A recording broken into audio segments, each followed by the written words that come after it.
Yeah, thanks to Deputy RD and Sinn Féin for bringing forward this motion, which we support completely.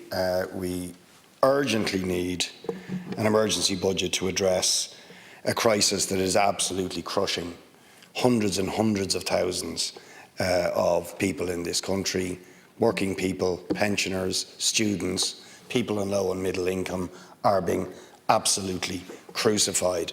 The government is being very dishonest in its responses to the cost of living and housing crisis, and I think we should always refer to both the twin crises because they are both absolutely disastrous in their proportions and in the impact that they are having on ordinary people. But the government has been completely dishonest in suggesting that the major reason for this cost of living crisis is the war in Ukraine.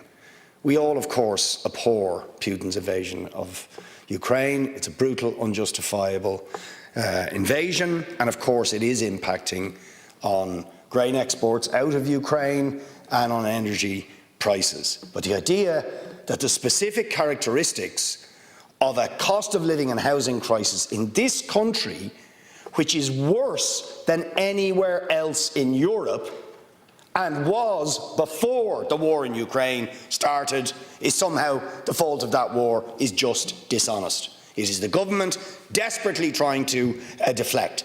We had 35 energy price hikes in 2021, before the war started.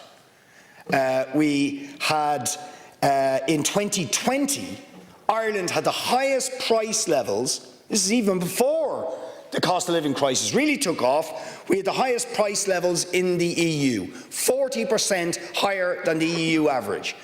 The ICTU estimated in the document they produced recently on the social wage that utility costs and housing costs in this country are 78% higher than the EU average. We have the highest childcare costs in Europe. We are far worse affected by the housing and rental crisis than anywhere else in Europe, because of the failure of the government to control the costs of accommodation, childcare and so on, and to provide them as public services and rights to our citizens, and the fact that we have essentially let the market dictate all of those things.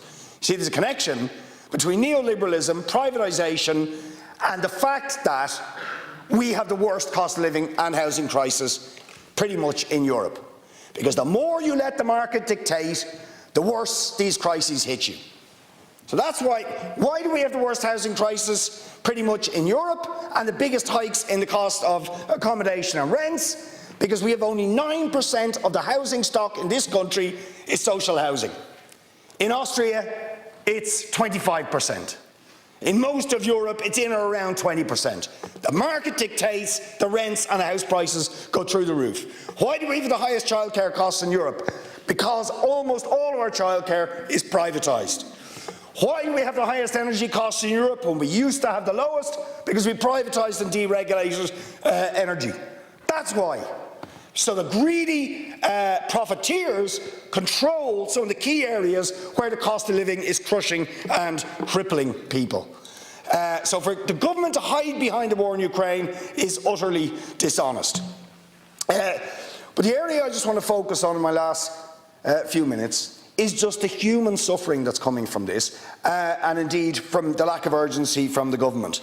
I just want to read this out from a young woman whose case I have raised. She's 3.5 years now in emergency accommodation with her young son. And again I ask about her plight. She sent me a message the other day. She said, "I watched your video from yesterday. It doesn't seem they're going to do anything. Leo mentioned the budget. Sure, that's not till October. It's awful. I've never hated living somewhere so much as I do living here. It's honestly taking its toll on both of our mental health.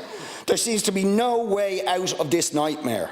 So unfair of my son sharing a bunk bed with me in a tiny space. I am actually starting to give up hope." She goes on, "I am sick again." This is the next day. "Out of work for the 3rd time." By the way, she works as an agency worker looking after vulnerable children for a state agency. Right? And this is how she has to live with her son. I'm sick again, out of work for the 3rd time since March. The stress of it all is too much, to be honest. My son is off for the summer and he doesn't want to come home here. He wants to stay with my parents. I don't blame him, but it's now separating us as a family. It's just awful. It feels like a trap with no way out now. Now, if that doesn't get it across to you, I don't know what will about the urgency. October's no good to her. It's no good to her.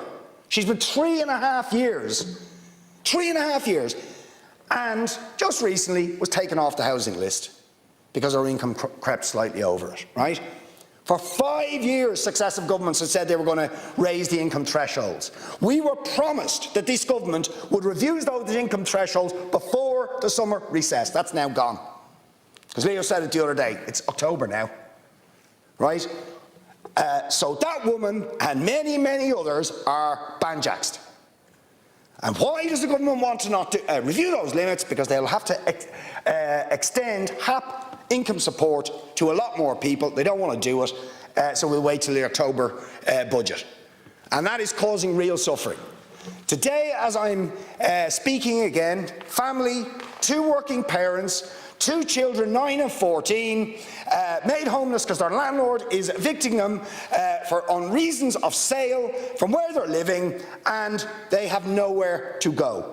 No emergency accommodation available for them and their children. And I have literally about 10 or 12 of those cases in my office at the moment of people being evicted into homelessness, because you won't stop evictions, you won't control rents, you won't provide the emergency accommodation for people. These things cannot wait, because real human beings are suffering absolutely grotesquely now from all of these things, and something has to be done, and has to be done now.